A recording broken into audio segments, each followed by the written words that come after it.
Gikiha ni kanhi Cebu Capital Security Consultant Byron Garcia ang tulo ka mga Mandaue City prosecutors ngadto sa Visayas Ombudsman. Ang detalye ni Alan Domingo.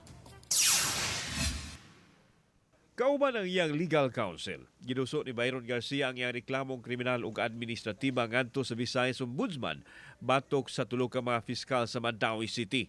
Mato ni Garcia nga wa siya mahatagi og due process sa kasong gisangat sa iyang kontra ngadto sa Mandaue City Prosecutor's Office.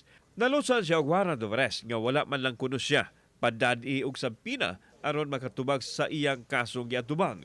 Kini adunay kalabigitan sa kasong kalapasan sa Safe Spaces Act o Republic Act No. 11313 nga gi-file ni Dr. Elise Nicole Catalan ug cyber libel nga gipasaka ni Dr. Janos Vascaino. Giangko ni Byron nga nakalitan siya dihang giadto siya sa kapulisan sa iyang balay ug giaresto pinasikan sa warrant of arrest.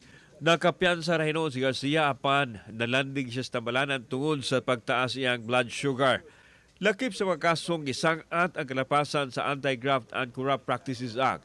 Misangat usab siya kasong grave misconduct, gross neglect of duty, abuse of authority, gross incompetence, gross negligence, conduct unbecoming of public official, o conduct prejudicial to the best interest of the service. Gatuog lang di ko murisbak po, oy. Di lalim tong yawang ni suffer kog 3 hours of hyperglycemia.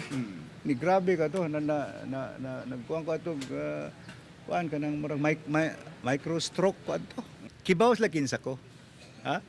Unya, di lang mo may bong, di lang ko niyo tagaan o ka ng, investigation.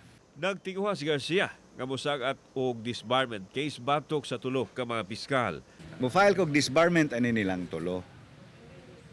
Tangtangan ko na silang lisensya ng kinsa may ni-file na mag-disbarment ba? Mana sila, ay anak lang to ang Pabling Garcia. Makalabaw mo?